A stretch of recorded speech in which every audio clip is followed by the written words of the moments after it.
tomó el poder. Me acuerdo que tuvimos una conversación precisamente en esta radio Así es.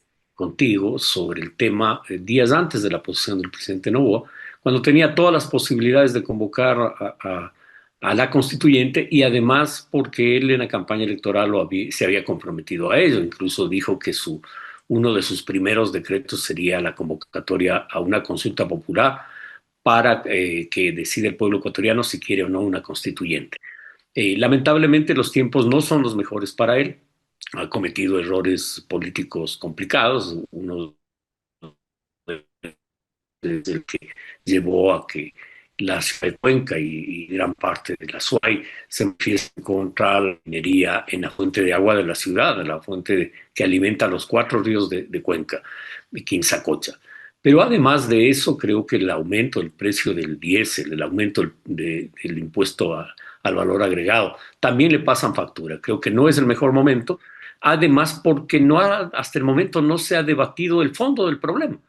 ¿Qué reformas son las que deben llevarse adelante? Y Así es. creo que tampoco en esa línea ha habido un debate en el país y el gobierno no lo ha promovido. Está ahora, creo yo, en una situación política complicada y no existe un debate sobre qué vamos a cambiar de la constitución vigente.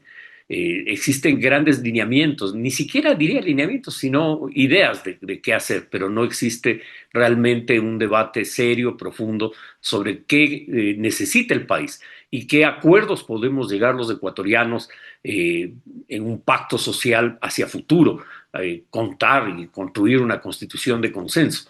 Existe más bien polarización, existe más bien imposición, lo que dificulta enormemente la posibilidad de llegar a una constituyente con acuerdos nacionales fundamentales que el país lo requiere. Ahora, viendo cómo está planteándose, por ejemplo, se menciona que esta Asamblea Constituyente estaría integrada por 80 asambleístas, bueno, 24 de ellos nacionales, 6 de las circunscripciones del exterior, 50 asambleístas provinciales, y frente a ese número, y tal y como está planteado, Gustavo, parece difícil que pueda llegarse a tener acuerdos, a aprobar una nueva constitución, tomando en cuenta esa polarización que usted mismo menciona. Sí, muy complicado. Además, claro, ese es ese punto específicamente del estatuto electoral es el que no está claro, porque la suma no da 80, da más. Entonces, por eso es que la Corte Constitucional le ha pedido al gobierno que subsane ese error cometido y que ponga el número exacto de asambleístas que se van a elegir. Creo que más allá de quienes elijan, si el ambiente es de polarización, sin duda, la consulta será polarizada entre el sí y el no, y si llegase a ganar el sí, la asamblea será polarizada, lamentablemente porque no hay lineamientos ni trabajo en función de un acuerdo, sino de la imposición de un proyecto político, y ese proyecto político quiere imponerse en las urnas, pero no buscando un acuerdo, un consenso con los distintos sectores del país, sino buscando hegemonía, buscando, digamos, ellos marcar la línea. Y no es que sea ilegítimo que uno tenga un planteamiento. Eso no es el problema, porque es obvio que una constitución debe recoger la cantidad de puntos de vista y llegar a grandes acuerdos nacionales sobre temas fundamentales. El de la seguridad es uno de ellos, sin duda. El de la economía, cómo desatamos el potencial productivo y económico del país. El social, con una grave crisis del sistema de salud pública y educación. Esos grandes temas son los que, a nuestro criterio y a mi criterio personal, deberían ser el eje del debate. Ahora, viendo este proceso, y claro, parece que nunca es el momento, o al menos ahora tampoco con esta crisis que tenemos, pero haciendo un símil de lo que ocurrió, Gustavo, con la constituyente de 2007 y 2008, allí también el Ecuador estaba convulsionado con una crisis de justicia, no tanto de inseguridad, pero bueno, también una crisis política que se vivía en ese entonces, que había llegado a su punto máximo con esta rebelión de los forajidos. Y bueno, de ahí recordemos salió después el presidente Lucio Gutiérrez, se disolvió el Congreso Nacional y bueno, esto fue el caldo de cultivo para lo que vino luego con esta situación de la Asamblea Constituyente de Montecristi. ¿Cuáles similitudes o diferencias ve de este proceso a este que se podría hacer, que se podría llevar a cabo en el gobierno de Daniel Noboa? El país estaba discutiendo una salida a la crisis, que había debates sobre la necesidad de una nueva constitución, que habían propuestas para ir a esa constitución, que habían organizaciones como el Acuerdo Nacional por la Constituyente, que la academia tenía funcionamiento. Recuerdo que los rectores de las universidades, los decanos de las facultades de jurisprudencia y algunos juristas elaboraron incluso un proyecto de reforma que fue base de discusión de la Constituyente de Montecristi, fue el documento base de discusión. Es decir, creo que el ambiente era otro ambiente. Las dificultades, yo diría, eran similares porque el gobierno inicialmente sostenía que la convocatoria le correspondía exclusivamente al Ejecutivo y no debía pasar por el Congreso Nacional.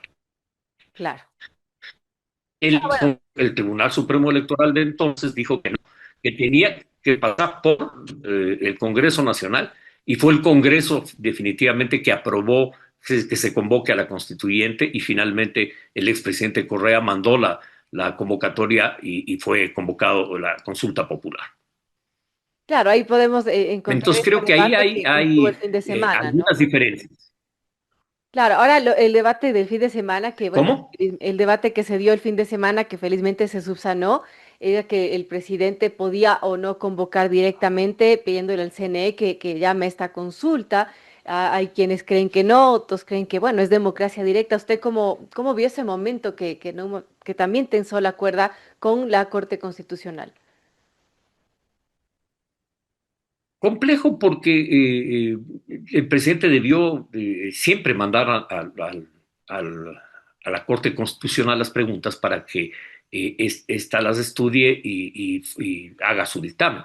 Porque así manda la Constitución. El artículo 104 es muy claro, dice en todos los casos, no hay excepciones. Y creo que el gobierno quiso hacer un bypass, finalmente, por bien del país, se superó esta crisis y ahora el gobierno tiene que, la presidencia de la República, tiene que hacer ajustes y subsanar algunos errores que tiene la convocatoria, pero creo que la convocatoria va a ser un hecho y que vamos a ir a consulta no solo sobre las dos preguntas, sino también creo yo que se va a incluir la pregunta de si queremos ir a una constituyente, sí o no. Creo que eso está subsanado, eso es bueno. El país estuvo polarizado el fin de semana, como bien señalas, Verónica, entre los sectores que creemos y que somos, diría yo, un importante sector político del país de fuerzas democráticas, que creemos que hay que respetar los procedimientos y los procesos. Y creo que el gobierno, pues, finalmente cedió ante esa presión política y institucional.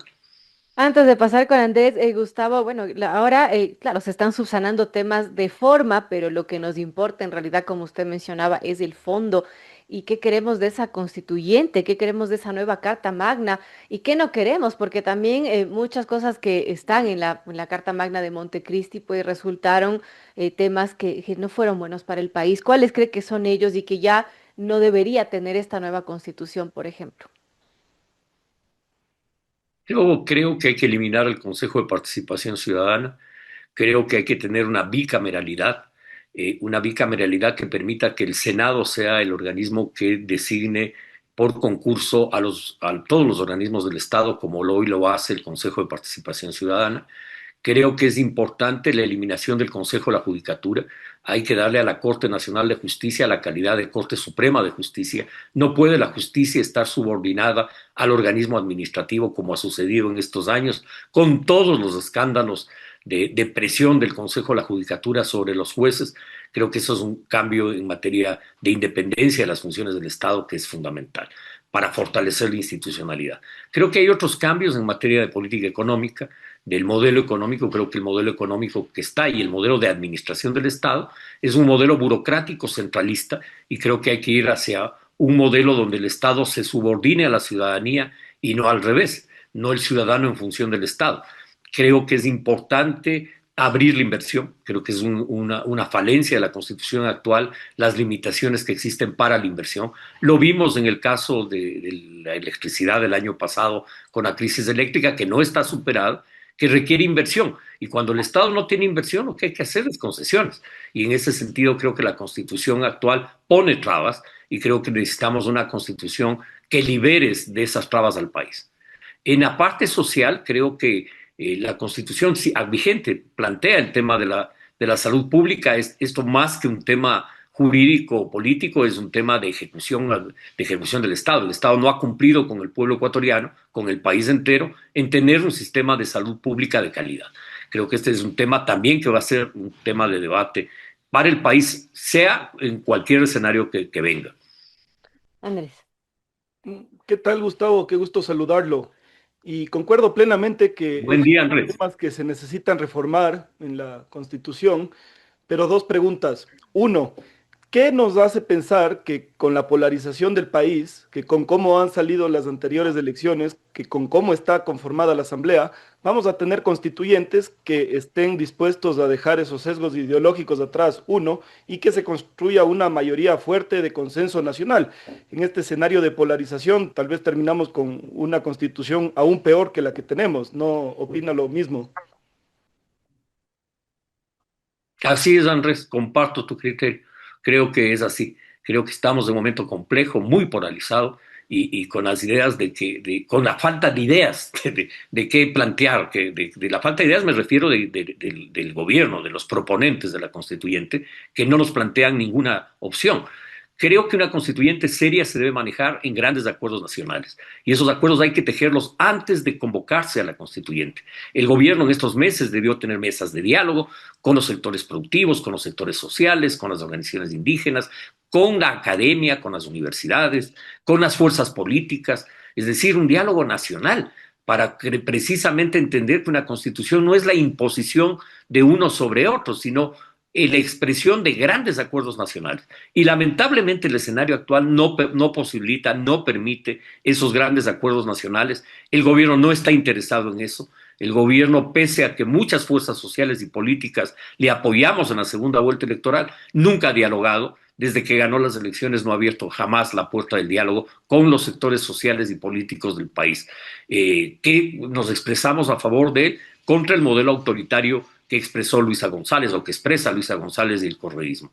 Y creo que esas limitaciones el gobierno las tiene evidentemente, es decir, y que no genera un ambiente adecuado para ir hacia una constituyente y hacia una constituyente que permita construir un consenso nacional para salir de la crisis con sensatez, con madurez política que el país requiere y reclama.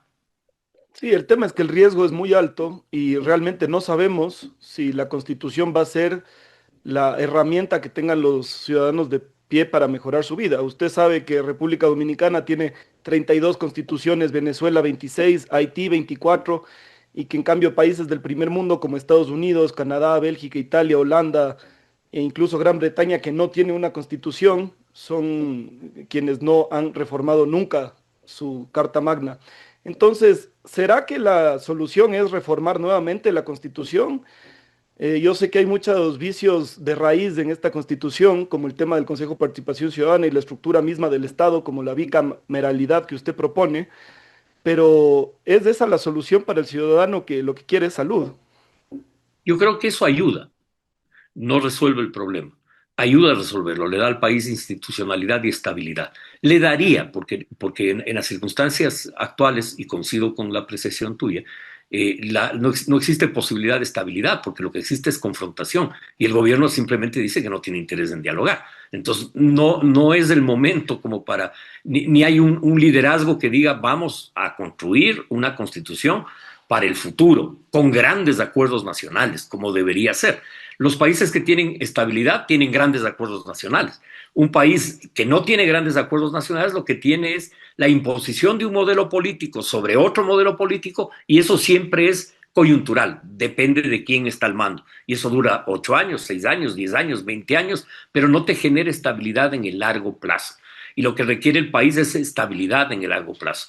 Tú has puesto algunos ejemplos de países con estabilidad, yo diría los países nórdicos, es otro ejemplo importante, son países estables que tienen grandes acuerdos. Gobierne, qué tendencia gobierne temporalmente el país, una tendencia de centro derecha, de centro izquierda, más de derecha, más de izquierda. Sin embargo, esos países funcionan porque tienen grandes acuerdos nacionales en materia educativa, en materia de salud pública, en materia de política económica incluso. Y creo que hacia allá debemos ir. Lamentablemente, la coyuntura política actual no es favorable a construir esos grandes acuerdos y grandes consensos. Es un momento de confrontación, no es un momento que esté claro que existe un liderazgo nacional, un gobierno nacional que diga, vamos a grandes acuerdos nacionales y propongamos esos acuerdos y el gobierno tenga la iniciativa. Lamentablemente el gobierno no la tiene y no hay tampoco una fuerza política, y lo reconozco, democracia sí es una fuerza pequeña, no es una gran fuerza política, y creo que de aquí en adelante hay que trabajar en la unidad, en esa perspectiva, más allá de las diferencias que podamos tener coyunturales. Debemos trabajar como país en construir un gran acuerdo nacional que le saque al país de la crisis social, de seguridad, económica que enfrentamos todos. Esta es nuestra casa común y nuestra casa común todos debemos arrimar el hombro para sacar al país adelante. Y en ese sentido creo que el momento no es el adecuado. Ahora, Gustavo, dos preguntas que tienen que ver. La una, bueno, con este momento que estamos viviendo convulso con las protestas, ¿usted cree que se planteó este escenario de una constituyente para desactivar las protestas o como un distractor? Eso por un lado, y por otro, bueno, ya dado el escenario que está en marcha de una asamblea constituyente, ¿usted participaría de ese proceso? A ver, yo creo que puede ser que la aceleración de la convocatoria a la consulta para el tema de la Asamblea Constituyente sea un distractor. Puede ser que ese sea el motivo inicial de haber acelerado el proceso.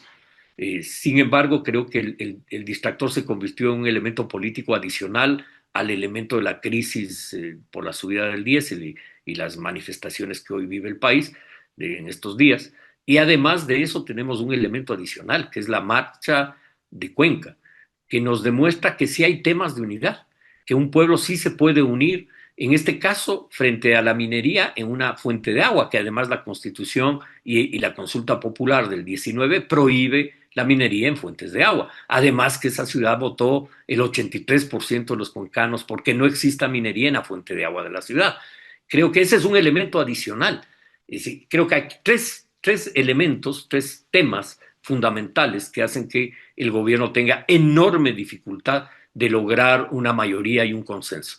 En relación a lo segundo, nosotros hoy tenemos Comité Ejecutivo Nacional y como Movimiento Democracia sí resolveremos el tema, mi opinión personal, que la expresaré desde luego en el Comité Ejecutivo y que creo que será de consenso, es que nosotros no vamos a apoyar este proceso porque las circunstancias que vive el país actualmente no lo permiten, porque no vamos a ir a ponerle al país al filo de una quebrada diciendo, porque la opción que viene puede ser peor que la que tenemos ahora, estando plenamente de acuerdo en que hay que hacer reformas, pero hay que ponerse de acuerdo en qué reformas y no llevarle al país al despeñadero. Quizás entonces es muy precipitado convocar una consulta popular ahora para una asamblea constituyente. ¿Qué tendría que pasar antes, tomando en cuenta las circunstancias actuales del gobierno, las protestas, esta situación de no diálogo? Porque, bueno, desde el lado del gobierno dicen es imposible dialogar con quienes nos quieren imponer y simplemente chantajear. En eso, bueno, ¿cómo vemos los escenarios que se avecinan para nuestro país en el futuro con estas protestas, con esta idea de la constituyente? Verónica, creo que no es el momento adecuado, por lo que tú has señalado. De la experiencia, que parece que a veces aquí no aprendemos, sino que repetimos los errores de otros. Cuando el expresidente Moreno subió la gasolina, se produjo un estallido social. Así es. La forma de arreglar el tema del ajuste fue medidas graduales, fue subir gradualmente la gasolina.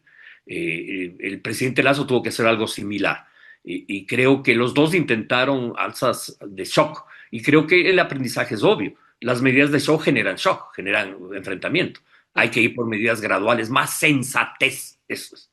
Es decir, el presidente Noboa pudo tener el precio del diésel mucho más alto que ahora, si es que hace 2 años y 4 meses empezaba a subir 5 centavos cada 40 días. Es decir, con políticas que permitan que estos procesos se den gradualmente, con acuerdos. Acordémonos que hubieron 2 mesas de diálogo, la una patrocinada por el presidente Moreno. Ahí hubo acuerdos. Los acuerdos llegó, el presidente Lazo no los respetó. Que él mismo volver a hacer acuerdos que los impulsó la Iglesia Católica, que fue intermediaria, Monseñor Cabrera precisamente, para llegar a acuerdos. Esos acuerdos igual archivados. Es decir, los gobiernos como que son gobiernos de turno y no entienden que es necesario políticas de Estado de largo aliento. ¿Qué es lo que yo creo que debería el gobierno hacer, no creo que lo va a hacer, pero sería lo ideal, digamos, pensando en voz alta. Llamar al diálogo, revisar acciones de naturaleza que generen conflicto y shock. No solo el diálogo con los transportistas por 6 meses, sino el diálogo con los sectores sociales más desposeídos. Y eso es una necesidad permanente. No puede el país vivir de espaldas ante la gente que vive en la miseria y en la pobreza extrema. Es necesario políticas sociales y es necesario que esos sectores participen en el diálogo. Creo que generar condiciones para una constituyente es generar condiciones de diálogo y unidad y no de confrontación. Gracias, Gustavo Larrea, líder de Democracia Sí, activista político, nos ha dado su criterio respecto a esta convocatoria actual que está en marcha de una nueva Asamblea Constituyente. Andrés, ¿alguna pregunta adicional? No, concuerdo plenamente con la opinión de Gustavo. Realmente todos queremos una nueva constitución. Creo que la opinión pública se pronuncia que no queremos el Consejo de Participación Ciudadana, que preferiríamos tener tal vez dos cámaras de representantes, pero ¿cuál va a ser el resultado ante un país tan dividido? Esos son los riesgos que se tiene ahora y que el presidente está tratando de motivar. Muchas gracias, Gustavo, Muchas por gracias, Verónica, Andrés. Un buen día a todos. Gracias.